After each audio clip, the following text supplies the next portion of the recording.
recently I made a quilt called Love Letters, and the link for that will be down below in the description. And I have all of these fabric strips left over from cutting my fat quarters, which I thought would be perfect to make some scrunchies. Now, if you don't have these scraps left over, don't worry. All you'll need to do is cut some fabric strips that are 3 inches wide by 18 inches long. Now, scrunchies are also perfect to customize, so if you want more ruffles, then you will need to cut a strip that is longer than 18 inches. And if you want larger ruffles, then you'll cut a strip that is wider than 3 inches. But once your strip is cut, fold it in half on the longest side, right sides together, and sew it together with a 1/4 inch seam allowance. Then afterwards, take one end and roll one edge over about a 1/2 inch or so, give or take. Just make sure it is larger than a 1/4 inch. Then once you have rolled the edge over, go ahead and iron it down just to help hold everything in place.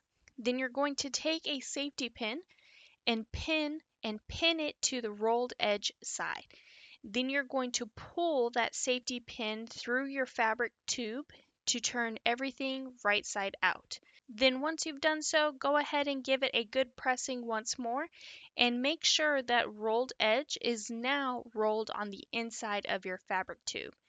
Next, you're going to take a 1/4 inch elastic, and it doesn't matter what color it is, but do be aware that the darker ones may show through if you have lighter fabrics. But you are going to want to cut a piece of elastic that is 8 inches long. Now, if you have really thick hair, you may want a longer piece elastic that's 10 inches or longer if needed. But what you're going to do is pin one side of that elastic and pin it to the edge of your tube just to hold it in place.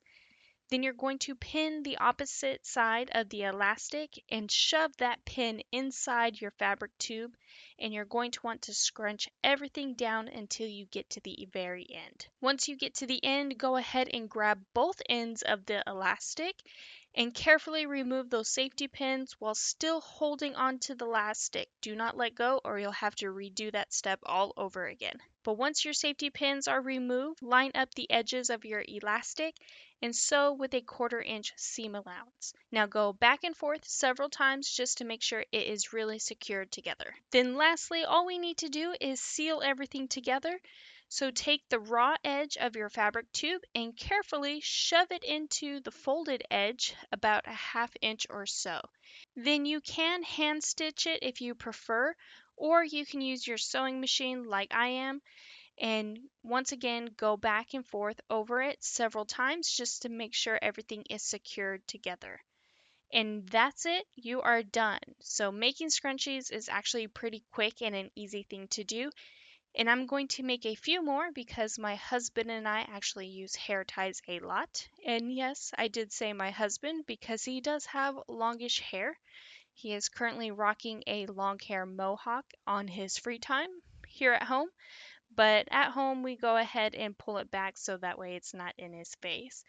And here we have it. I've made a few in some of my favorite prints, and since they are cotton fabrics, what's nice is they are also machine washable if they ever get dirty. Now, I do hope you've enjoyed today's quick little tutorial on what you can do with your scraps. If you could, please take a moment to hit that like and subscribe button, hit the notification bell so you can be notified for your next amazing scrappy project.